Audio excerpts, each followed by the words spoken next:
What do a toad, a hare, and a falcon have in common? Well, they all have one super cool friend. Star Fox. Report. Okay, starting off my channel reboot with the terrible joke? Check. Now that that's out of the way, I want to talk about Star Fox. Most people know this character from this game. Psst, it's Smash Brothers. I'm glad people know and celebrate Star Fox one way or another. I personally know and remember him from Star Fox 64, one of the first games I ever saw played, and it was such an impressionable one at that. I followed Fox throughout the years and have seen times where his games tick and others where they boom. Surprised they don't have one called Star Fox Boom by now. Never mind. My mission in this series is to closely examine the extent to which the characters, environments, and everything in between combines to create some kind of impactful narrative in each of the Star Fox games. I hope you stay tuned and enjoy the analyses. I'm your sworn brother, and today we're going to analyze the narrative of Star Fox on the Super Nintendo.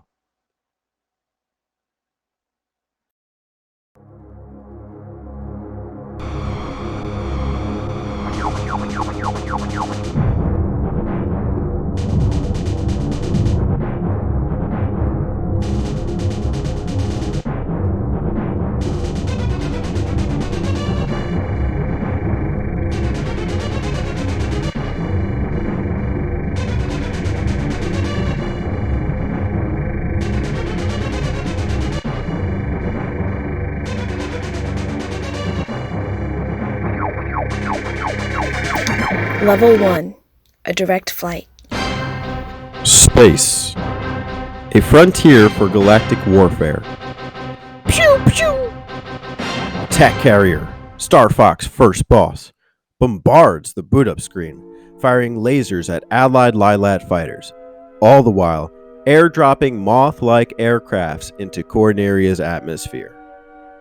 This intro sequence is complemented by an eerie drum roll with a frantic escalation of keyboard sounds, concluding with a hostile moth-like unit shooting rapidly at the player screen. For those who know Star Fox, Corneria is a common ground no matter which entry is played.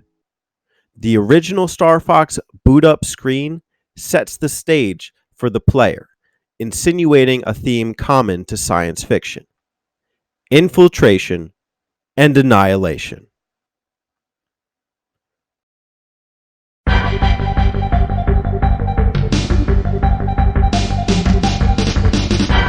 Corneria. Fourth planet in the Lylat system. General Pepper progresses the narrative, issuing Fox an order: counterattack Venom. Corneria is Team Fox's launchpad to doing so. According to the game's instruction manual, Corneria is a peaceful planet with only the smallest of defense forces. Thus, when infiltrated by even the most basic of enemy units, Corneria still cries for help. Lo and behold, Team Star Fox, scrambling out to a soundtrack straight out of Top Gun, Fox McCloud and his wingmen, Falco Lombardi, Peppy Hare, and Slippy Toad, are the ace pilots here to save the day. Corneria is infiltrated by the Mothmen from before, chicken-legged robots carrying pillars, and those same pillars set up as stage hazards, collapsing readily as Fox flies past them.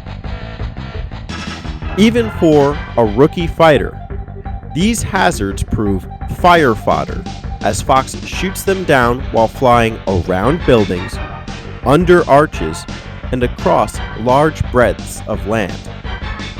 It isn't long before Fox encounters his first enemy leader, Advanced Scout Mothership Attack Carrier, flying out to an eerie soundtrack similar to that of the game's intro sequence.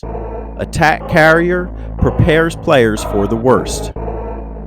With 3 arms that fire missiles and a main cannon firing plasma balls, Attack Carrier is no slouch. However, at this point, Star Fox is well versed in the R-Wing's blaster, already having upgraded it to a twin blaster. Hammering down on the fire button, Star Fox takes Attack Carrier down with relative ease and no damage to his crew.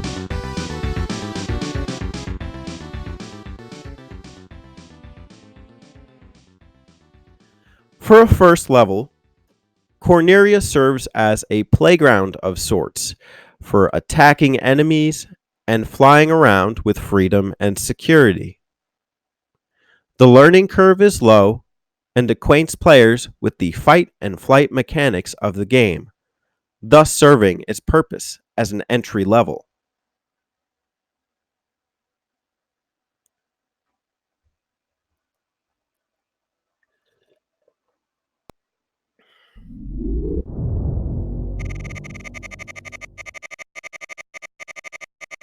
Asteroid Belt. Here, the player is first introduced to the concept of Andross in-game.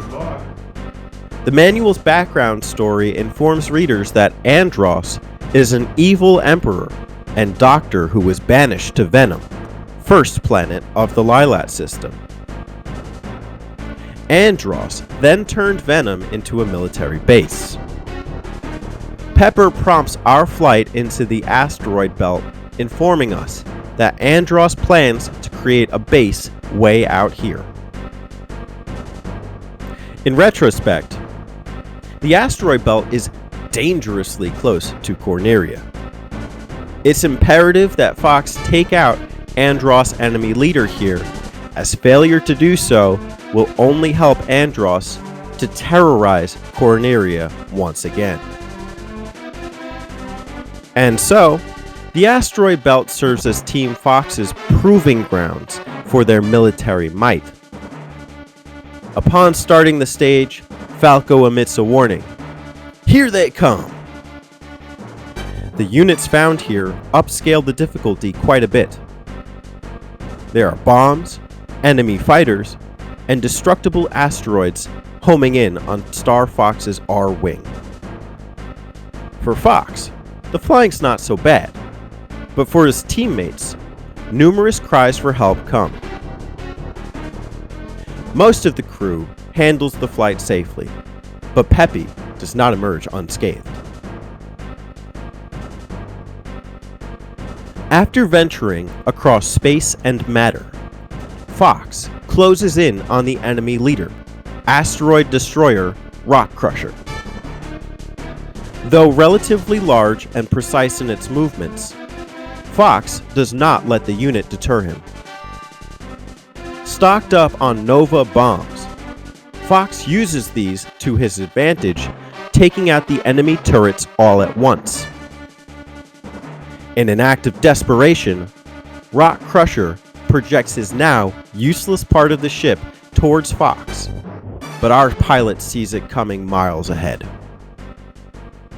With laser-focused aiming, Fox takes out the enemy's core and leads his team onwards. The asteroid belt has become a staple in all of the Star Fox games, even some of the oddball titles. It fits the science fiction space narrative quite well, while also providing Fox an unobtrusive means of further mastering flight in his R-Wing. In this respect, Asteroid Belt is a solid quote-unquote planet to fly through.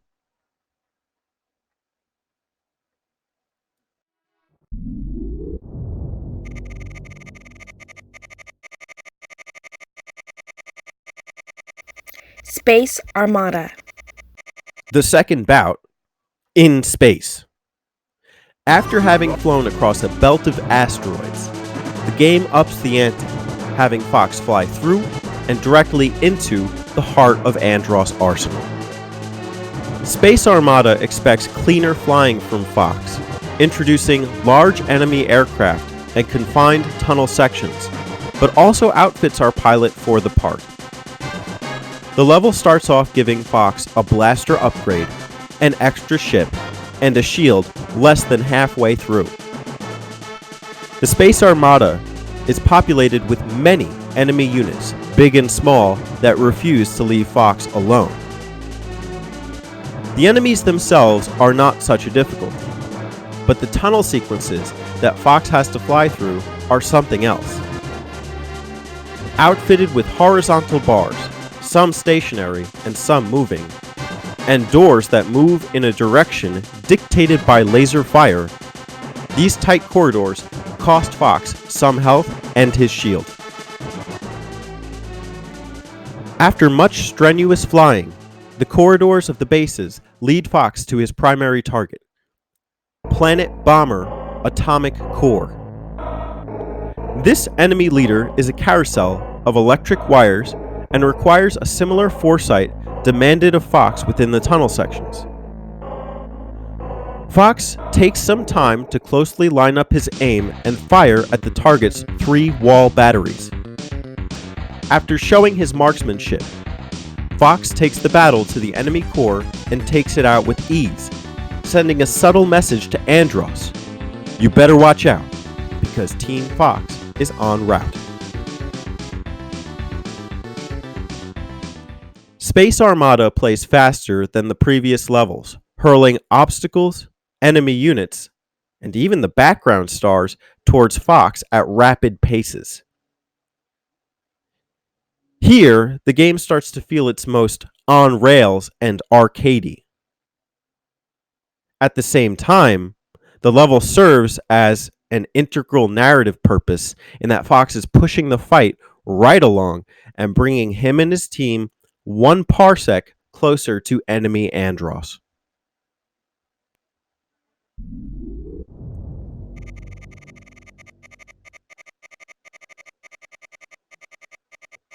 The battle base. Meteor. Be careful with my R-Wings. Pepper's words ring loud and clear as Fox sails through his second military base, Battle Base Meteor. The level starts off with oversized 2-legged insectoids, followed by a succession of very close pillars that cannot be destroyed. From the start, Meteor shows that it means business. The challenge escalates to include narrow rock passageways and ground-based attack carriers. Though useful in picking up some of the missed enemy units, it becomes increasingly challenging here not to hit your allies. "Hey, it's me, Slippy!" Slippy cries this out 3 times in the playthrough. We all knew Slippy was annoying, but this? This is pushing it. After some close encounters, the enemy leader suddenly appears out of thin air, announcing its dangerous presence. Unlike the previous enemy leaders, spider-shaped machine Dancing Insector announces itself as a real threat. Outfitted with plasma balls, a homing lava ray, and spiky legs rotating in a fashion similar to that of Ocarina of Time's P-Hats, Dancing Insector is the first genuine challenge in the Star Fox bosses. It takes some persistence, and, counter to Peppy's advice, Fox's R-Wing does not go unscathed, but the hero pushes through and takes out the enemy leader with style and grace. Meteor naturally escalates the difficulty from the previous planets in the level 1 path. It pits Fox and his team up against new enemy units and tight corners and corridors. This is where Star Fox shows that piloting an R-Wing is no simple feat, and gives the first game its credentials as an on-rails flight simulator. It's a very nice level to lead into the endgame.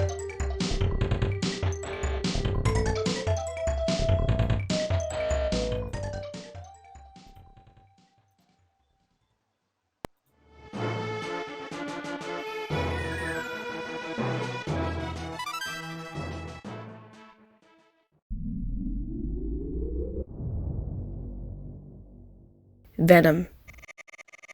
If Venom has any defining identity, it's that of deception. The first portion is space-based and littered with enemy units, some of which camouflage to appear like the shield upgrade while others pose as an imposter checkpoint. In addition, there are quite a few enemies that produce volumes of laser fire.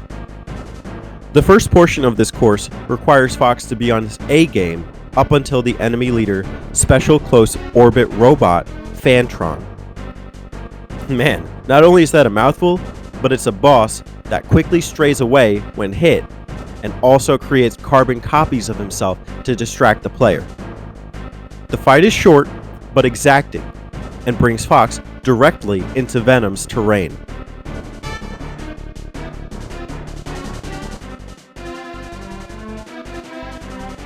Once deployed on Venom, terrain obstacles amass aplenty.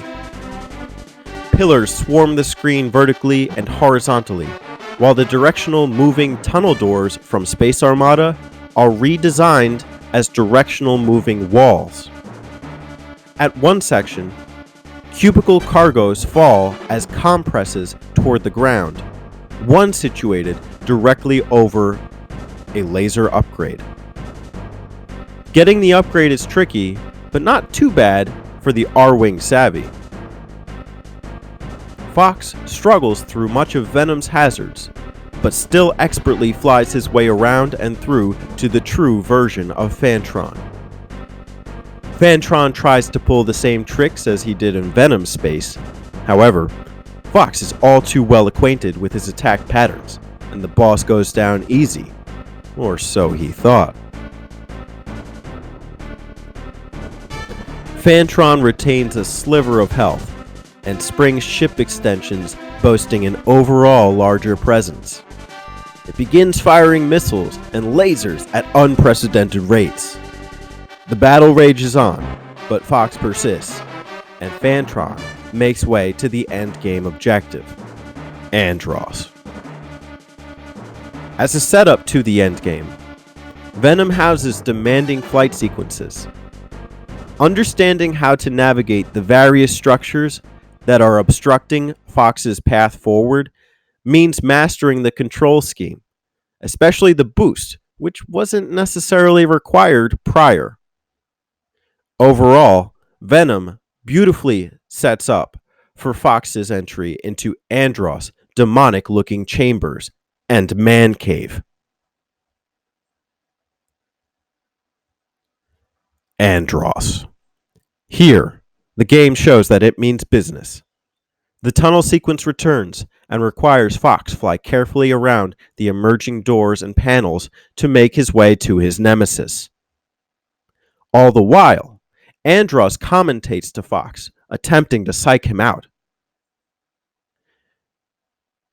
These comments don't dissuade Fox from his smooth flying that he's grown accustomed to, but Andross lobs out a final diss towards the core of Fox's identity, his R-Wing. A face shapes and glitters before Fox. What has Andross done to modify himself so? His face is massive and dominates over Fox's comparatively puny R-Wing. Andross smirks and releases blocks from his virtual face to block Fox's fire from his weak point, the eyes. I get the feeling that the face is one of Andross' devious creations, and the core brain inside is how Andross controls it. Regardless, the fight is difficult, and Fox gets overly ambitious to take down his arch nemesis, losing a ship in the process. Was Andross right? Do Fox's R-Wings stand a chance against him? There's only one way to find out, and Fox is eager to take the fight right back to Big Bad Andross. This time, Fox won't let Andross win. Due to some expert piloting and rapid laser fire, Fox avoids most of Andross' attacks and reveals his core brain. Fox fires the blaster repeatedly, letting out a Nova Bomb just to be safe. The core brain explodes in magnificent fashion, and Fox escapes Andross' man cave with nary a scratch.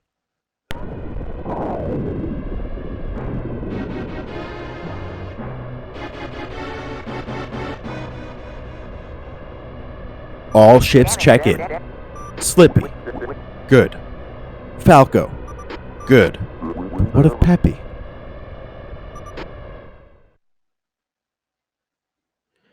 The narrative of Star Fox's Level 1 course is simple yet well developed. Andros infiltrates the Lylat system, a course of action that recurs again and again in the series. However, each stage lends itself to the narrative in interesting ways. Corneria, the hometown planet, is infiltrated by simple attack carrier units, which only Fox and crew can take out. The Asteroid belt is Andros's launching pad to continue bombarding Corneria, so it must be dealt with accordingly. Space Armada and Meteor house enemy bases with hostile weapons, so they need to be demilitarized, and quickly. Venom is the final destination and has to be carefully approached and navigated through. I understand that the narrative in Star Fox is not groundbreaking. It's actually quite simple, but I have to take a moment to appreciate that there is a narrative at all.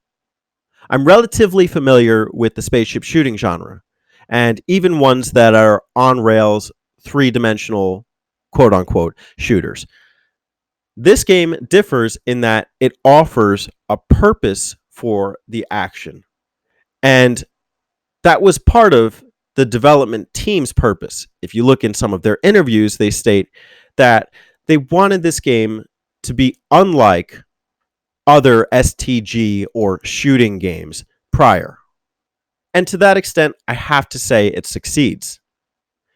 Let's take some time and see how the level 2 and level 3 paths further contribute to Star Fox's narrative. Come in, Cornelia. This is Corneria, Pepper speaking. Congratulations on a job well done. Roger. I'm heading back to Corneria. Level 2, Love Your Retros.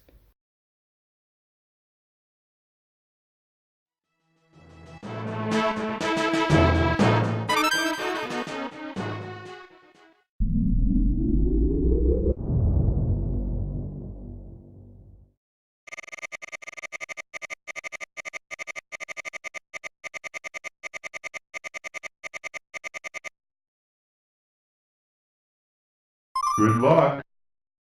Corneria, we meet again. Gosh, that opening theme does not get old. Entering the Cornerian area, Fox realizes that he's treading familiar ground.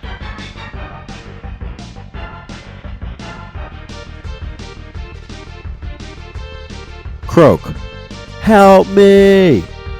Fox knows the drill, but he also doesn't want to risk damage so early on.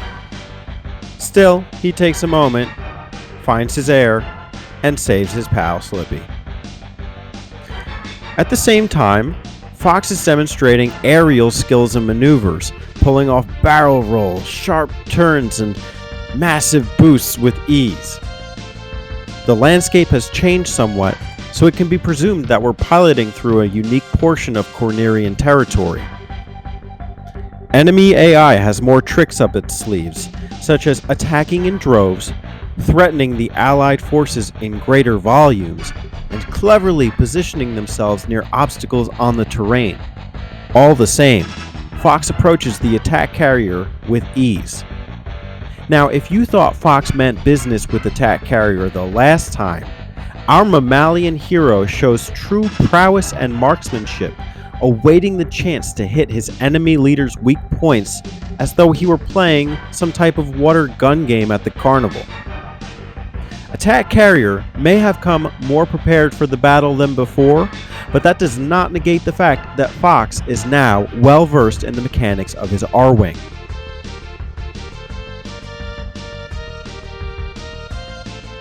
All ships check in.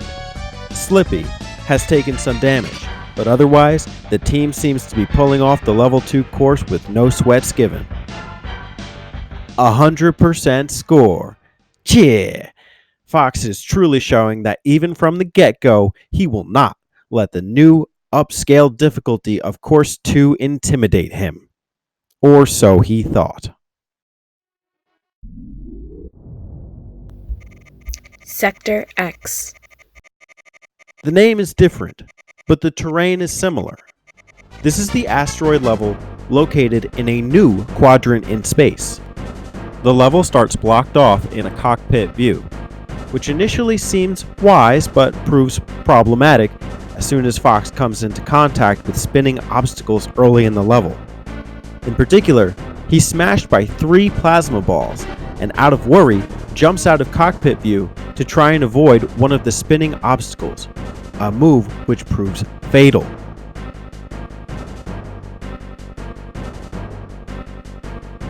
Attempt 2. Fox fares better this time around, taking down the first few enemies before jumping out of cockpit view. There should be no problems this time. After all, it's only the second level.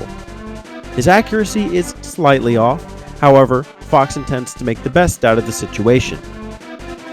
The obstacles are easily readable, and Fox takes full advantage of it. This does not stop him from falling victim to poor upgrade acquisition, even going so far as to pick up a shield. But by then, is it too late?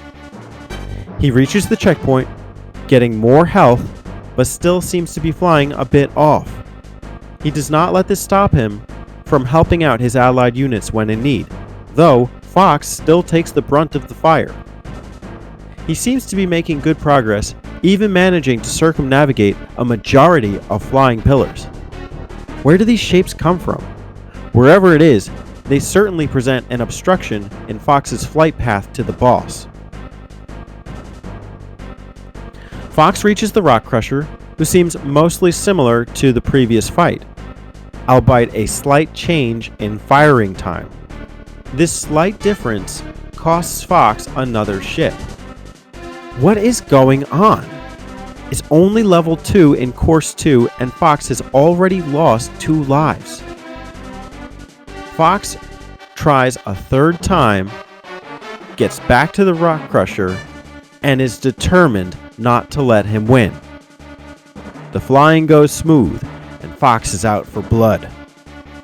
Using a strategy much akin to the first time around, Fox won't let anything stand in his way, and the boss yet again falls prey to his fox-like nature. Although I observed that the game's first 2 bosses are repeated with minimal change on the Course 2 path, the path to getting to them is undoubtedly more varied and challenging.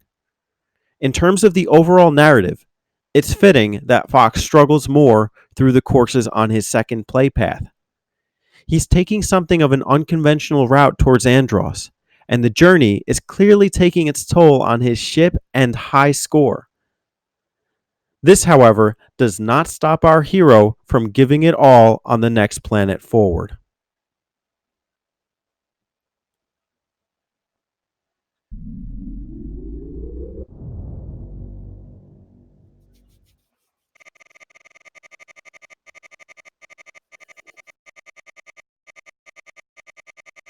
Titania, Corneria's resource world. Here, the game really starts to drift from the conventions of a flying and shooting experience. Take a moment and just appreciate this music.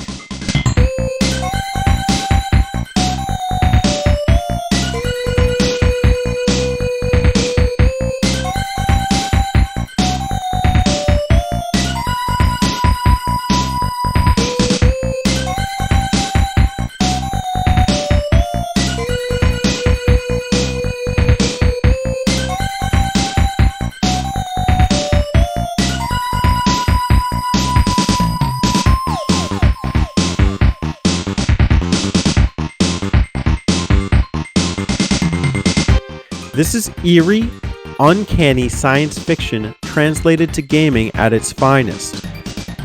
All the same, it still has its hype moments in creating an atmosphere of militaristic flight adventure. This level changes the formula in that it requires Fox to navigate a looped section. In the looped section, Fox has the option of flying through 3 doors, one containing a laser upgrade, one containing a lever, and the final door containing nothing at all. The lever reveals the true path to the end of the level. If you don't look closely at what's going on, you may fly through this loop a couple of times. Our hero is well acquainted with the course by now to pass by this point and find his route to the end boss. Maybe he just has pastime on Titania. The change in environment from snow to gravel suggests several possibilities. One of these is that everything in the snow section prior was a facade. Recall that on the level 1 path, Fox encountered deceptive enemy units in the Venom airspace. In Titania, the stage hazards are the deceptions and have the potential to prevent Fox from going anywhere at all, even after the correct path has been assumed.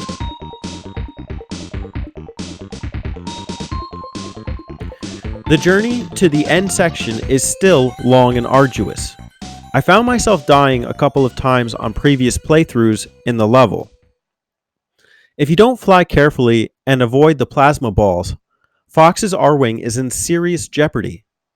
There's not even a checkpoint on this level, so you have to redo the entire segment, and you will probably spend precious minutes going for the laser upgrades. This could increase the amount of time you spend on Titania tenfold.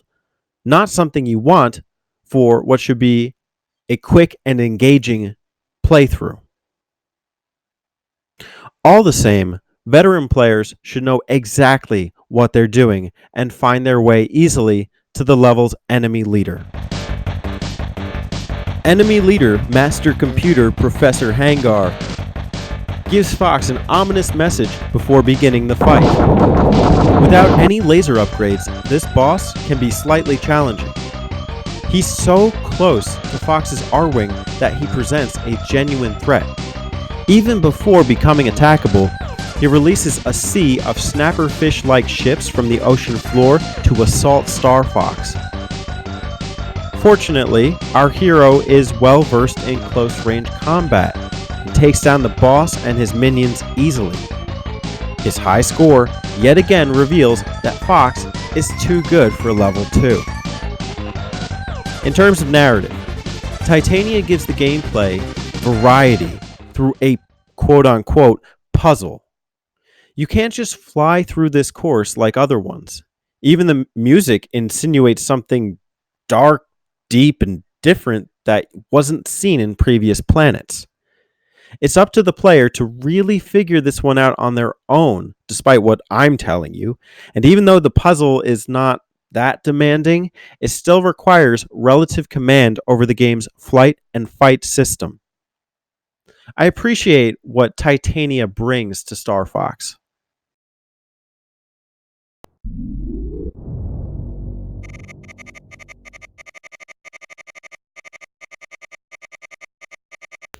Sector Y. Amoebas. In Sector Y, these are actually the least of the player's worries, despite what Pepper had said previously. The stage opens up as some mysterious space opera. A sea of squid-like ships are floating in unison and begin to close in on Fox's ship early on. The enemy units here show synchronization in numbers. Fox makes it through the amoebas with ease, but Slippy warns Fox of his first major threat.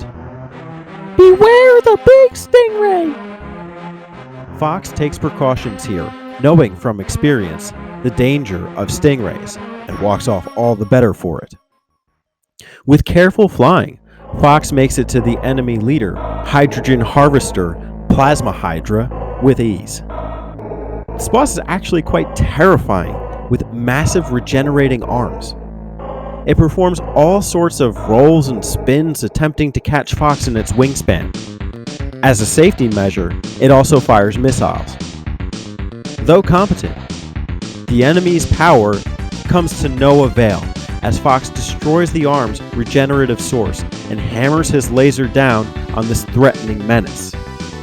In an act of desperation, the Hydra hurls its remaining ship body part at Fox and catches some damage to him, but this kamikaze maneuver is not enough. Fox flies away mostly unscathed. Space opera is an interesting theme for the level that somehow complements the game's overall theme. The music and enemy behavior work well together to create this opera effect, while the inclusion of the stingray is perhaps the most interesting. You don't see it in this footage, but if you hit this big stingray with your lasers, Fox will take some serious damage. The strategy is thus to leave it alone. The idea of an enemy unit that you will suffer from attacking is novel and not one I see often in gaming. I made the mistake of shooting at the stingray on my first few playthroughs, and it's not one I'm going to make again. The stingray actually makes Fox's R-Wing not just look, but feel puny by comparison. And considering how powerful and cool the R-Wing is, well, let's just say I have a newfound respect for stingrays, shall we?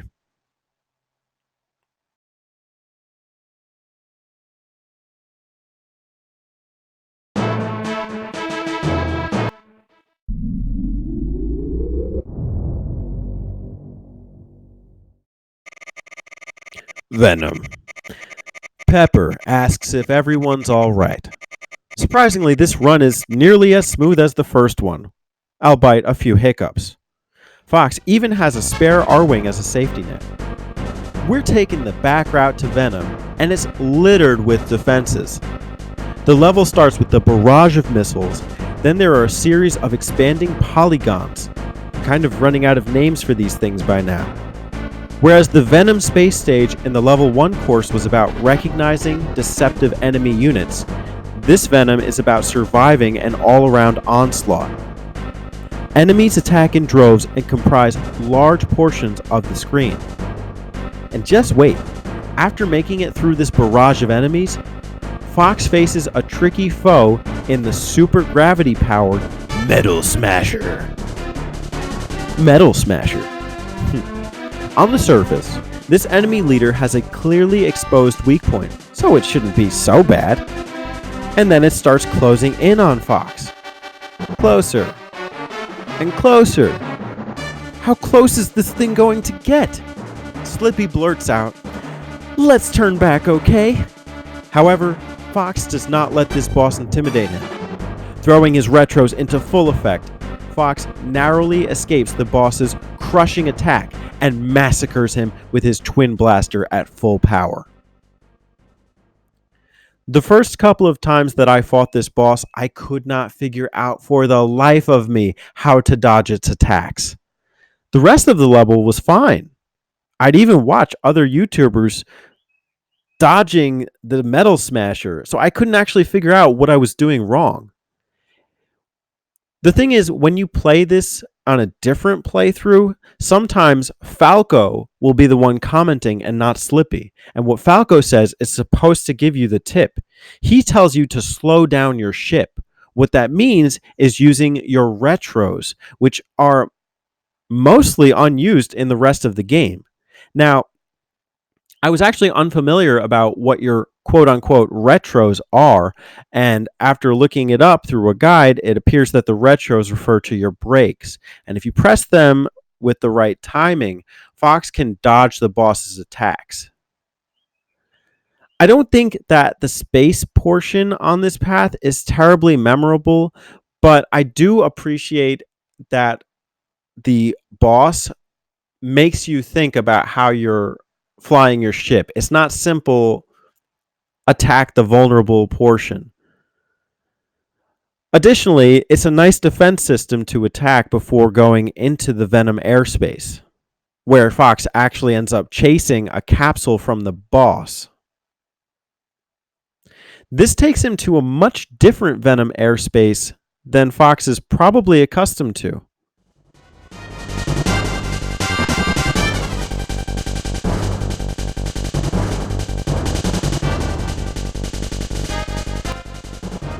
Replete with pillars, cyclists, and obstacles, I get the feeling I'm actually playing Super Hang-On with an R-Wing.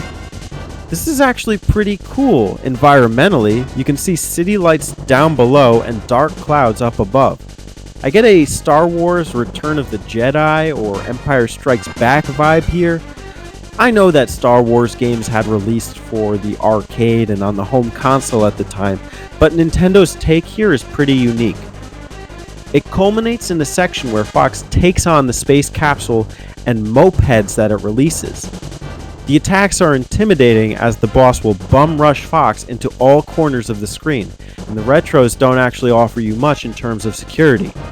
Despite this, Fox's R-Wing is pretty strong, and he times his attacks expertly and is now en route through the back alleys to Andros.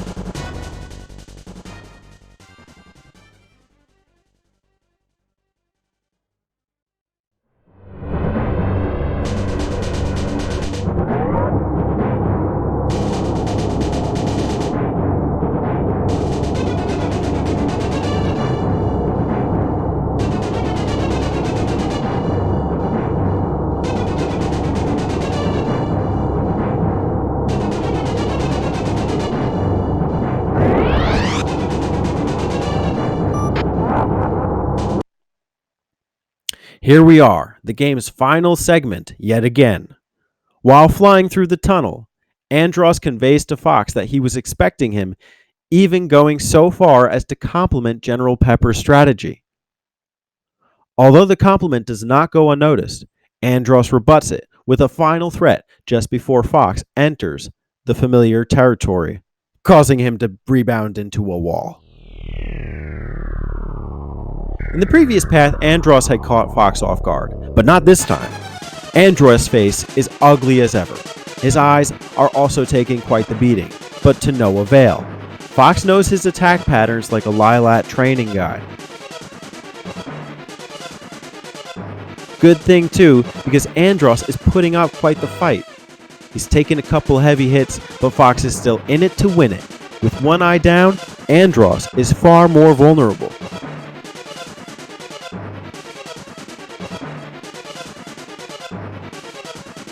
There it is, the core brain. Fox fires rapidly, but it seems to have gained durability since the last fight, and Andros' face responds. Will Fox survive this final bout? He focuses his efforts on just one eye, allowing him to dodge the enemy fire. The second eye is thereby far easier, and the core brain once again is exposed. Pachoo, pachoo! Fox finishes the fight, combining a Nova Bomb with twin blasters. He fires out of Andros' man cave to check in on the team. This time, all allies report.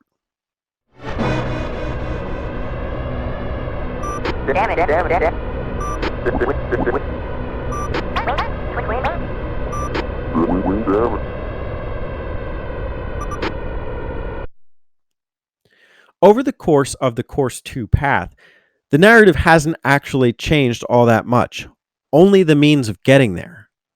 Fox sets out from Corneria, taking a supposed alternate departure point into Sector X, which was a different portion of the asteroid base.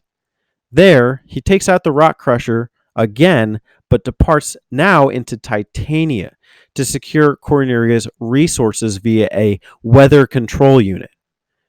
Team Fox uses Titania as a further departure point to approach Venom, where he then runs into formidable opponents.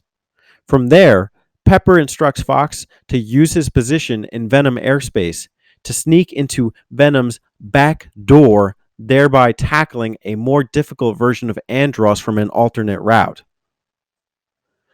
The narrative of the Course 2 path goes several ways. On one hand, Corneria and the asteroid belt feel rehashed due to the reappearance of the enemy bosses in the first two planets, which you would expect to be different. Additionally, the narrative for planet Titania's quote-unquote resources and sector-wise end boss are significantly underdeveloped. It seems disappointing on the surface, but I can actually justify these by reminding myself that the story for Star Fox works when the player actively seeks it out. I had to use my imagination to create several of these scenarios, such as, why does Fox fight the same bosses on the first two planets, but all the infrastructure is completely altered? Does that have you thinking? Well, how about this? Why does Pepper warn Fox adamantly toward his end objectives slash enemy leaders on most of the levels, but not on arguably the two most difficult ones on the level 2 path? The former question I did address earlier in the script, but the second one is not readily clear. I can justify these to myself, but I also want to know what you think. If you have an idea of how the narrative works in Star Fox, you should leave it in the comments. In the meantime, prepare yourself for what is unquestionably the most difficult path in the game.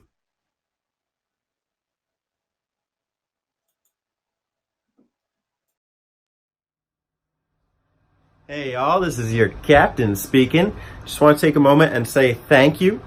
This whole video format where I dictate the narrative of a game is a new concept, but I also think it's a strong one. And the fact that you've made it this far in the video is testament to that. So I just want to take a moment and show my appreciation. One way that you can return the favor is if you are a new subscriber, take a moment and make sure that you subscribe. I am looking to do more content like this going forward. And if you're a returning subscriber, let me just take a moment and take my sunglasses off to you. It's great to see you again. I missed you. How are you? Welcome back. One thing that you can do, whether new visitor or returning subscriber, is just take a moment and share the video with friends or acquaintances, maybe someone you know who likes games. It'd be even better if you know someone who's a fan of Star Fox, and just ask them what they think. You know, even if they disagree with the video entirely or the premise, the fact that I'm getting exposure helps and will help me to continue doing videos like this going forward. Just as I'm your sworn brother, you are my sworn family member. So, you know, family's got to watch out for family. With that being said, we have one more level to cover, and this one's a doozy. Let's get to it.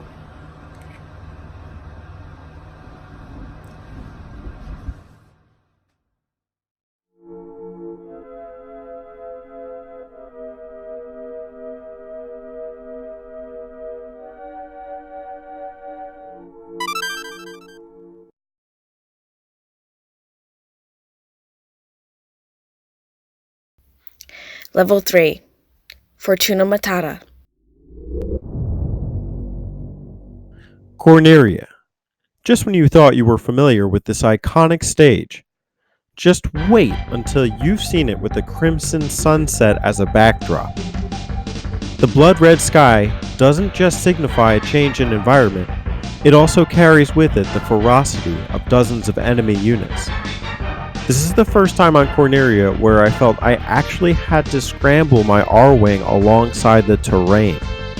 Replete with turrets, plasma ball firing moths, and gated/falling structures, I can see why this is the pathway through Corneria treaded less often.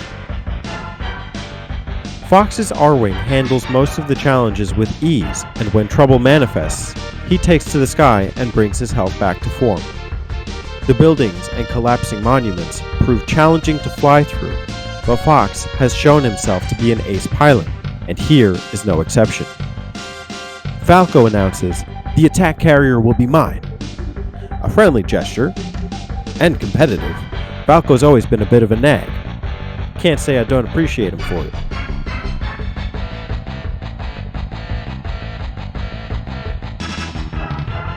Enter the attack carrier, except this time it's not quite the attack carrier.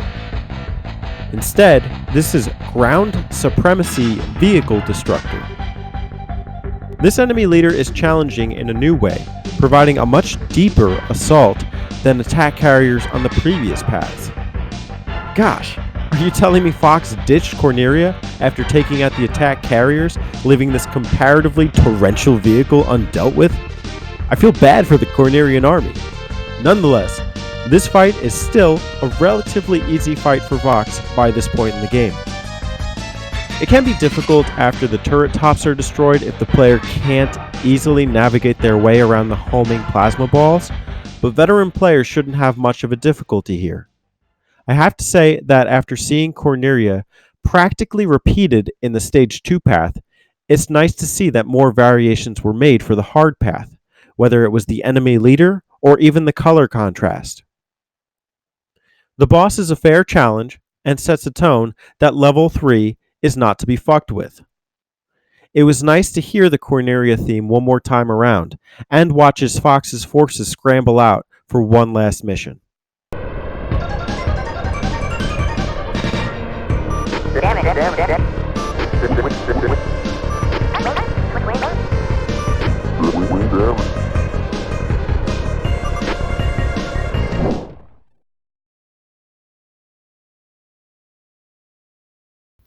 Asteroid belt. Alright, Asteroid Bell, we've done this twice now. This should be easy. We start out again in cockpit mode, my favorite. Several baddies are firing their beloved plasma balls at us. As expected, there are destructible asteroids, mixed with indestructible asteroids.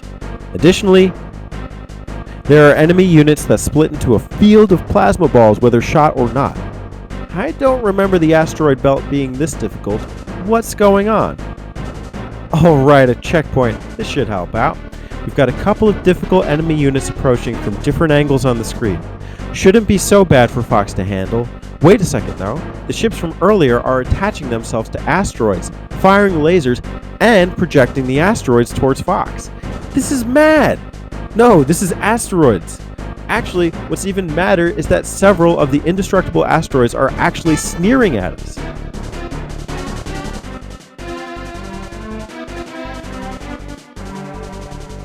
With some precision, Fox barely makes it to the boss, and should do fine since he's taken Rock Crusher on several times. Except, the enemy leader is swapped with a new threat. Welcome, Space Station Blade Barrier. This enemy leader reflects the fire that is not aimed at his weak spots right back at Fox, and despite his precision, Fox's health is too low. Fox tries again to take on the Blade Barrier, except this time he doesn't even make it past the belt. It costs Fox 3 lives to take down this tricky boss, but it's worth it. Falco states after the battle, "No sweat, Fox." But the truth is, I was really sweating while live streaming the battle. How is it that a mere stage 2 almost cost me a game over? The stage alone was crazy, but then Blade Barrier demands that the player line up each of their shots with the utmost precision. There's a boss that's similar to this in Star Fox 64, albeit not quite nearly as challenging. I have to say that this version of Asteroid Belt entirely qualifies the level 3 path as the level 3 path.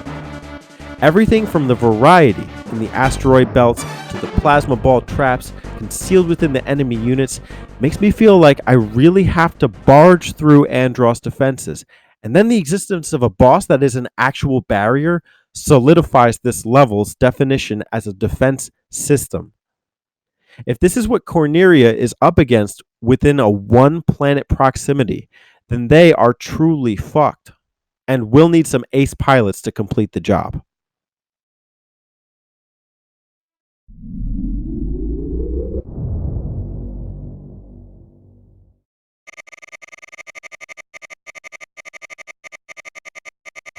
Fortuna.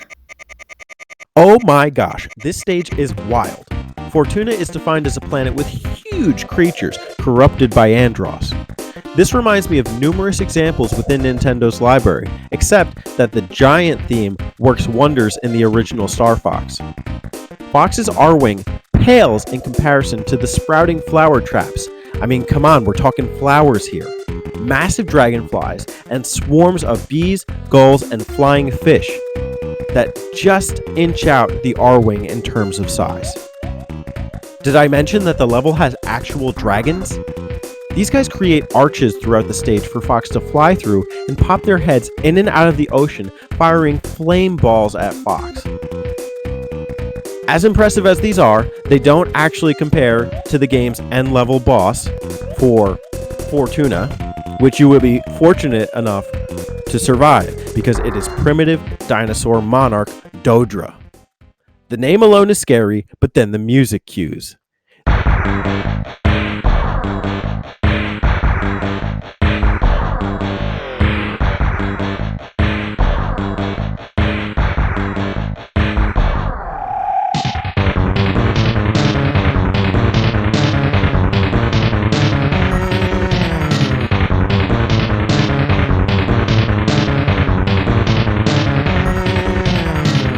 This behemoth swarms the area around your R-Wing, swinging its oversized tail, hatching Yoshi eggs that home in on Fox with these predatory birds. To damage this monster, one has to weaken both of the heads first, which entails dodging not just the tail, but a homing fire breath.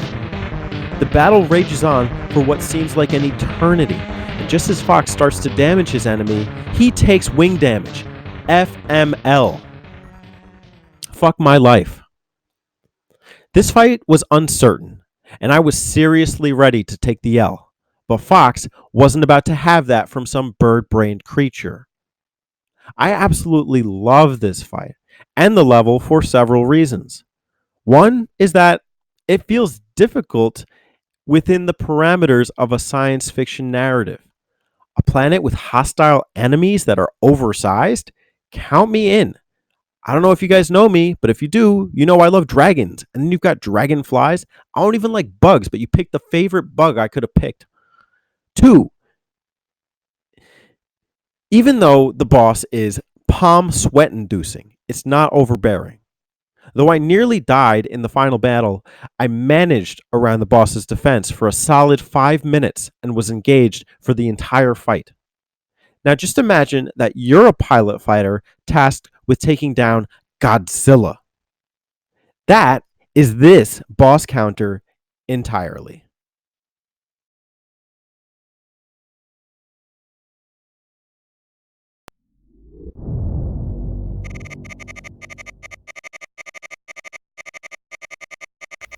Sector Z. This stage takes rotation to a whole new level. The stage has the speed and intensity of Space Armada from the level 1 course, but coats it within a slew of 3D shapes and structures. Sector Z involves flying through shapes and predicting rotation patterns for pillars. Now, we said that Asteroid Belt was a defense system. Well, Sector Z is an all-out barricade. What the hell is this segment? The only way I avoided a ton of damage here was by applying my retros. And then it happens again moments later. Good luck on this stage if you're not comfortable flying and seeing objects ahead of time. I mean it too, because prior to the boss, you're taken through a barrier-infused tunnel segment that fortunately does drop you some health rings, but also reinvents the atomic base from Space Armada to be even more annoying than it already was. The wall batteries now serve as switches, and just as Fox can turn one off, he can turn it right back on again with improper aiming. If he misses, he'll unleash a troublesome defense unit to take down while also avoiding the electric wires that keep circling you. Fox sacrifices several ships and a continue before finally taking down the second atomic base. This is the third boss in the game that, in a sense, is rehashed, but I can understand why. The entire sequence leading up to it demands expertise maneuvering the R-Wing, and the new switch system, combined with the already existing defense units, means that the player can't focus solely on the flying while firing rapidly and randomly. Now, it's true I actually find this section frustrating, but in a narrative sense it works. Why should an atomic base be easy to take down? The second one at that. It might not be fun, but it certainly contributes to the narrative that Andros is a top-level enemy with lots of hostile units at his disposal.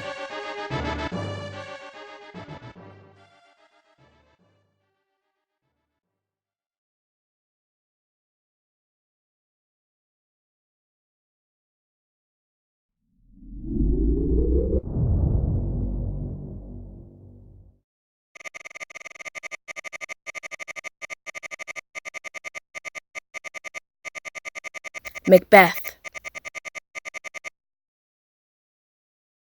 Hey, look, the Landmaster! That's what Slippy would say, but it's actually just the R-Wing.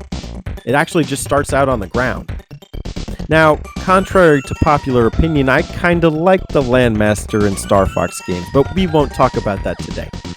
Instead, we're going to look primarily at the extent to which Macbeth adds to the narrative of hostile enemy planet. Prior to the mission, Pepper briefs Fox that Macbeth is ideal for planting a base, and that we ought to prevent Andros from doing so. This is communicated in the level terrain and enemy units. There are large patrol robots and turret watch stations on the ground and in the sky. Wait, are there actually enemy units on the sky? Something tells me that we're not just on the planet, but within it.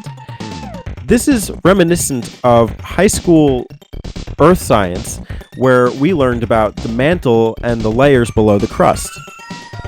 The level presents itself as a high-temperature stage with exploding miniature volcanoes and tons of sediment. This is in stark contrast to the open space and urbanized and nature-based planets of the Lylat system so far. This theory is confirmed when Fox gets to Macbeth's enemy commander, the Lightspeed Revolution Spinning Core. Look, at this point I really have to question who's coming up with the names. I get that it's an oil drill or whatever, but Lightspeed Revolution sounds like a bad translation and hyperbole. Seriously, I would not call these revolutions anything more than moderate. Lightspeed is pushing it. The boss has two phases, one where you destroy its outer shell components, and then another where you release it into full spin mode. Fox goes at this one full blast and takes it down really easily, actually easier than any other boss in this path so far. As a narrative element, the ease with which Spinning Core is taken down makes sense, but it feels inappropriate as a level 3 boss. This boss took me just over a minute to absolutely demolish, and that was in 2 phases. And it hardly touched my health bar. Considering that my lives and continues are at an all-time low for the entire playthrough, I don't mind, but the boss feels out of place, especially for such a promising level. In any case, it does prepare us to take the fight ship first into Venom once again and one last time.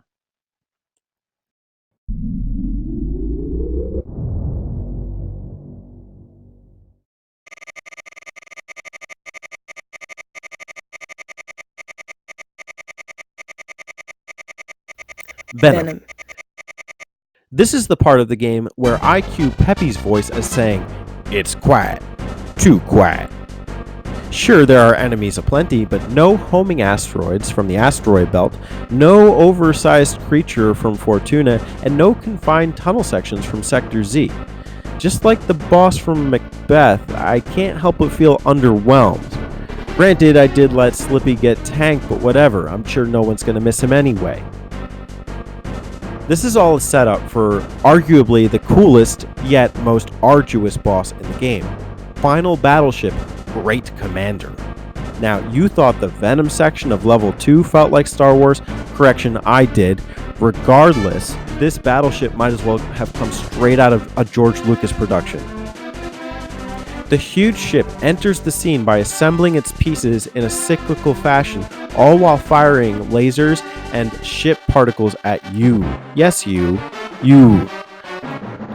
When Great Commander is fully assembled, it reveals 6 vulnerable laser turrets that open at separate intervals in a time sequence that is just a hair off from Fox's rotation cycles around the ship. Fox and the Commander take turns rushing each other and have multiple goes at it. Taking down the Commander requires some well-focused and timed aiming, almost more than the game seems fitted to offer. The issue here is that after 3 of the turrets are destroyed, the Commander starts firing homing plasma balls at Fox as he rushes him, making the aiming imprecise. I died so many times because I could not shoot down the front 2 turrets for the life of me, and this fight took approximately half an hour during my playthrough and exhausted me of my final continue. I was so worried that I wouldn't make it, I actually set up a save point as a safety net.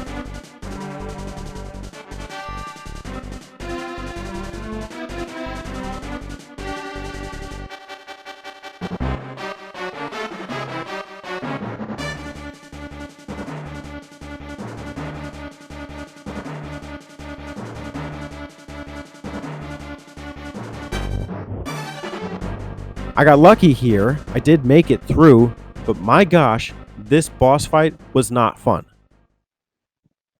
Now look, in terms of narrative, this is the coolest looking boss in the game.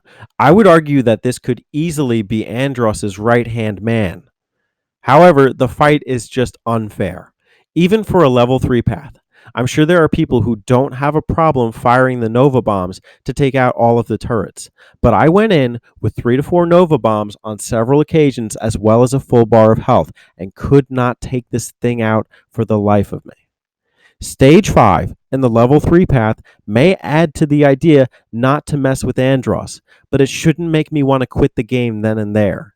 If I had this on Super Nintendo back in the day, I'd probably have gotten super frustrated and given up on the path after seeing how annoying the fight was after 2 or 3 times.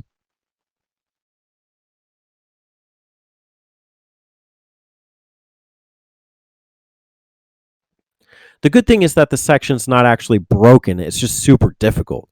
It is defeatable, and once it's destroyed, Fox tails after the commander's head back into classic Venom airspace. This has all the classic Venom traps, except it amplifies them tenfold. Pillars combine to create a domino effect. Walls have to be predicted and shot at, or Fox will die within 2 collisions. Falco, his ace co-pilot, who's been out of trouble the entire playthrough, is actually in trouble. Fortunately for our pal, he's saved, but as expected, not a speck of gratitude.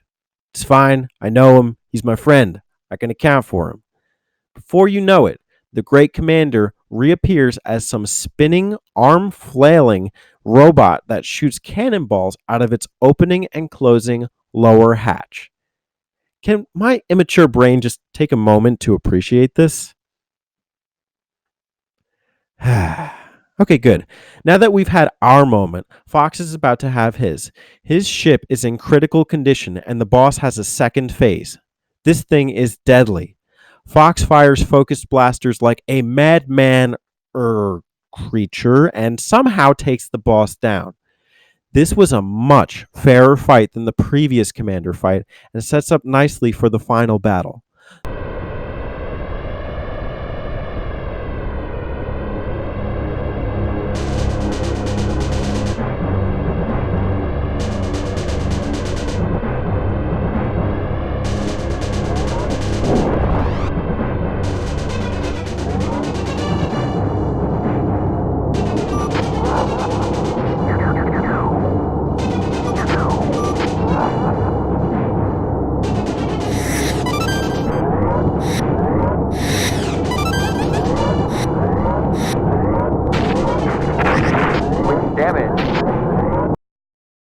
The tunnels leading up to it, however, completely decimate all the preparations that were made and restarts us back at a checkpoint. Now, as per the level 3 path, Andross commends Fox on his choice and reveals information about a new character, his father. We learn that the OG McLeod was reckless, just like Fox, and that the bout with Fox will be the last battle for the McLeods. It's not stated explicitly anywhere in the game or the game's manual, but we can infer that McLeod Sr. passed away in a previous bout with the evil Andross. Oh shoot, am I yapping on too long? Fox is going at it with Andross. His spit-out block panels are actually far more in number than they were in the previous fights. Fox seems to be doing fine considering his health. Now he has his chance. The core brain is exposed.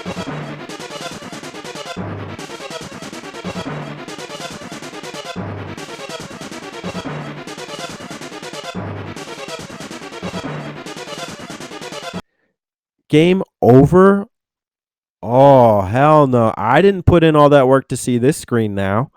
Well, thanks to the advent of 21st century technology, I don't. Fox McLeod reboots his save data right prior to the Andross battle. Hey, it's built onto the SNES Mini. That makes it alright, yeah? He makes it through the tunnel segment with more scenes than before. And finally, it's time to avenge our father. Fox shoots Andross eyes out with ferocity and precision. The polygon panels are nothing this time, and the core brain is exposed and takes some serious damage the first time around. Andros' face reassembles as expected, except this time it takes the form of a demonic bullhead. The head fires at the same volumes of block panels, in addition to Fox's favorite homing plasma balls, but Fox is not having it. Performing well-timed barrel rolls and keeping his aim straight down the middle, Fox exposes the core brain once again, leaving nothing to chance and firing the last Nova bomb needed and twin blasters in this playthrough.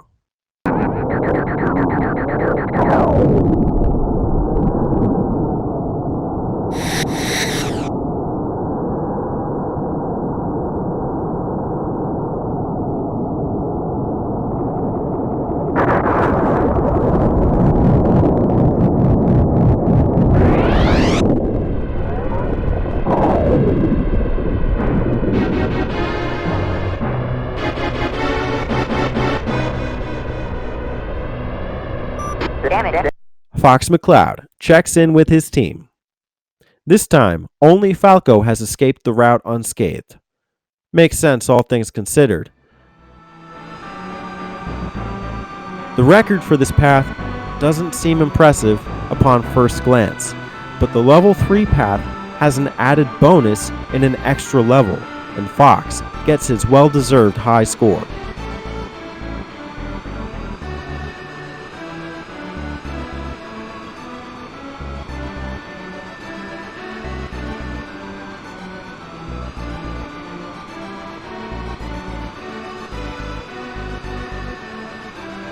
Pepper checks in one last time with the same message as before. Come in, Cornelia. This is Corneria. Pepper speaking. Congratulations on a job well done. Roger. I'm heading back to Corneria.